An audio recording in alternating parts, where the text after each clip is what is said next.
Wow, the North Country has sure received a lot of rain today and yesterday. Uh, my dad had mentioned a few weeks ago about, or texted me images of his farm, his fields. He's a big crop farmer along with his brothers in North Dakota.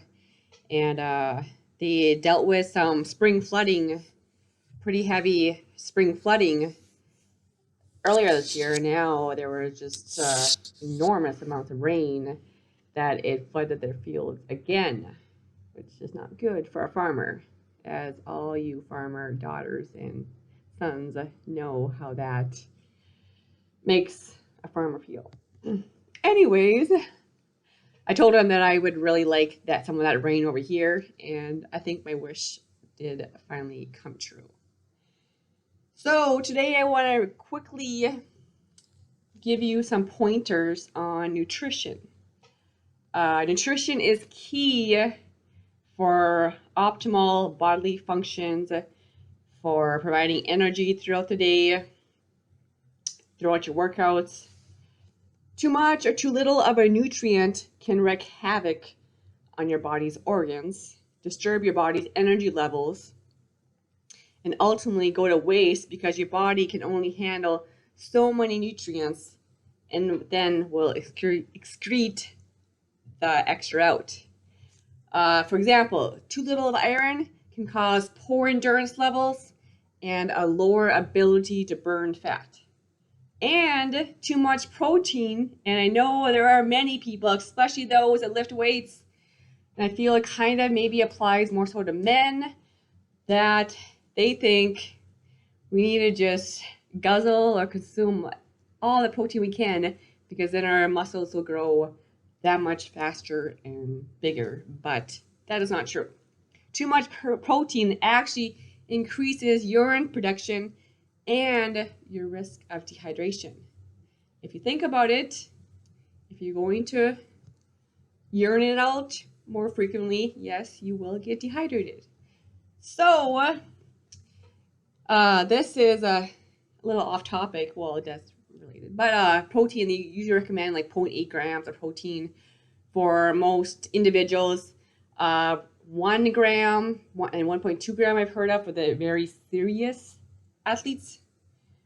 But 0.8 grams per body weight is the recommended dosage for protein. And I feel like protein is something that many people kind of, there's a lot of misleading advice out there. And then with the protein supplements that are always filled on your grocery stores, Amazon and stuff, I think it's misleading to a lot of individuals, and it causes more harm to the body than actual good. So that being said, you should always eat a wide array of foods to maintain that nutrient balance.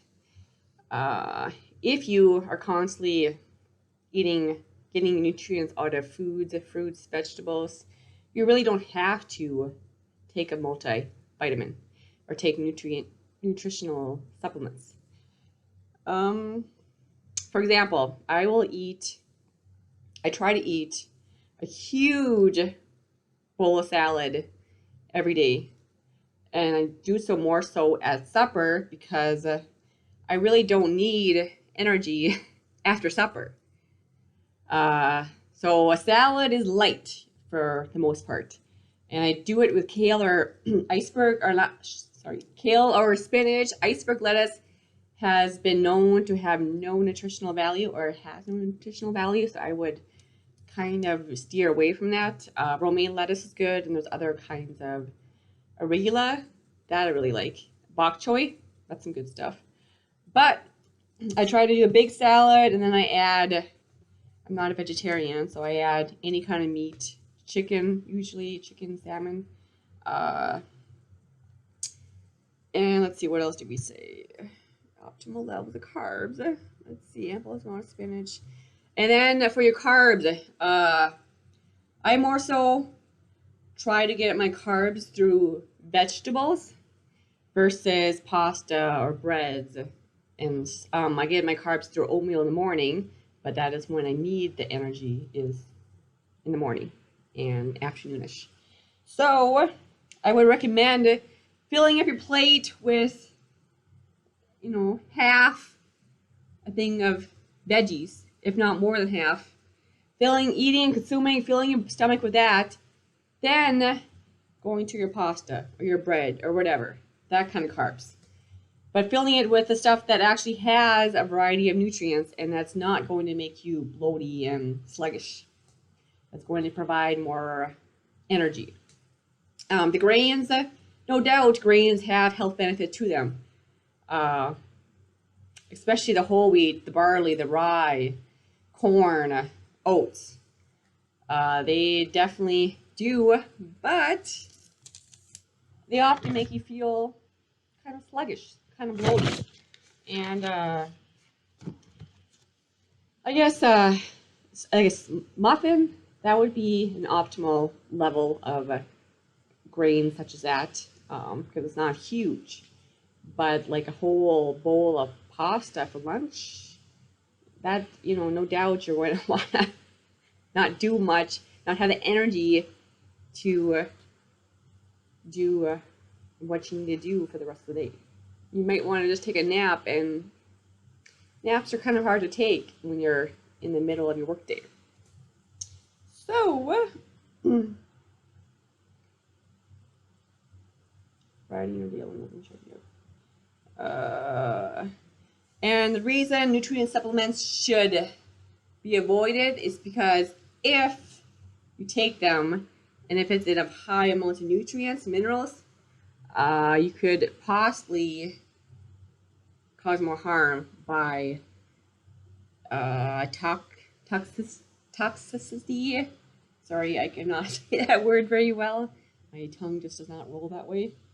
But poisoning, basically toxic poisoning to your body. Your body cannot handle all those nutrients. It's going to wreak havoc on your body organs. It's going to say, you don't need all those nutrients. You have enough. So why are you giving me more nutrients? It's like filling your car, and then with the gas, there's already your car, your tank is full of gas, but you're still going to pump the gas in. What is it doing? It's going on the ground. It's not doing anything. That's the same reason for your body. Don't feed it more nutrients, more minerals. Give it what it needs through fruits and vegetables. And then rely on supplements if you don't meet those daily requirements per that every mineral and vitamin is supposed to be, is that capacity levels, minimum guidelines, all that stuff.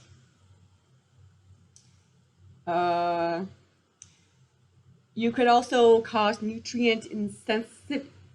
Another word I'm not too good at. Insensitivities if you're consuming too much nutrients of one kind, too much of one kind of vitamin, too much of one kind of mineral.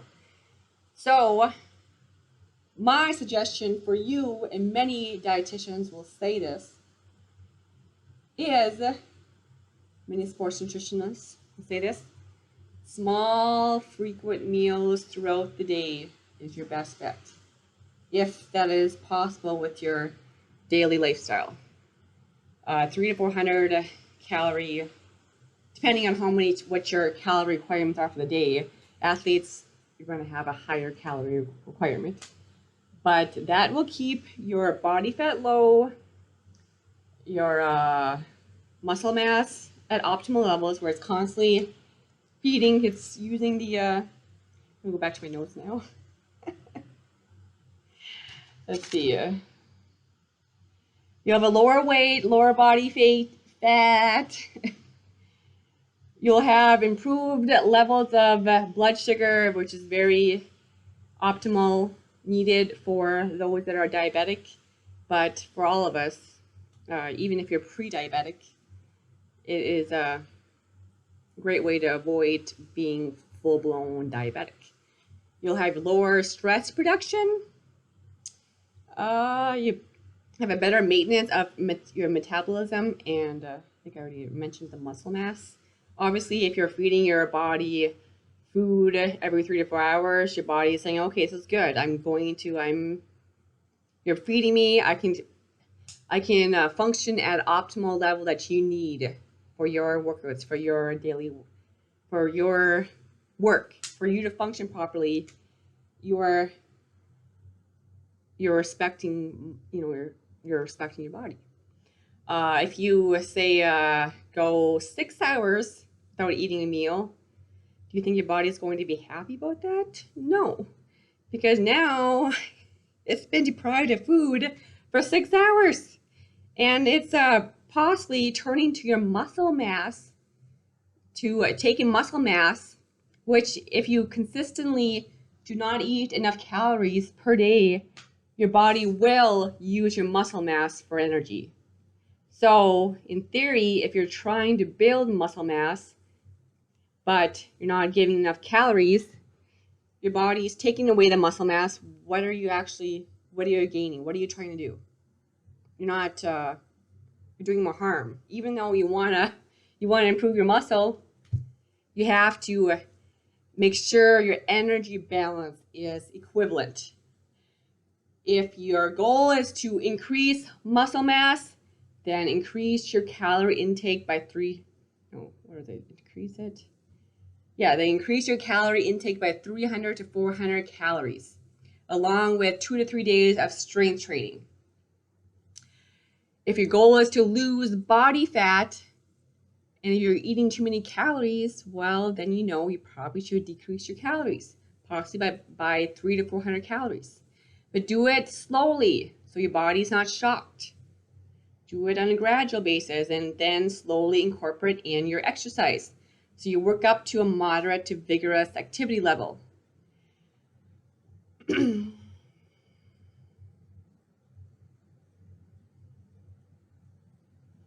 That was about, I think, all I really wanted to brief you on today for your nutrition class. But yes, energy or a proper diet is very critical if you want to have a healthy body, if you want the optimal, the max energy levels to keep your metabolism humming, to look great. Your skin is going to naturally glow, radiant, glow, shine. If your diet is healthy, you will not have bad breath, more than likely. What are some other? You'll be bouncing off the walls like me. Who doesn't want to be bouncing off the walls? Along with my lovely dose of coffee. And that also I can probably, but that coffee, I know there's a lot of controversy studies on coffee, but coffee has antioxidants. For the most part, from what I've read, researched, coffee is, they recommend actually 5 to 6 cups of coffee a day, I think, because that is supposed to reduce your risk of Alzheimer's. But before you hold me true to that, please Google it. But that is, I believe, there's so many benefits to coffee, along with a very chatty person.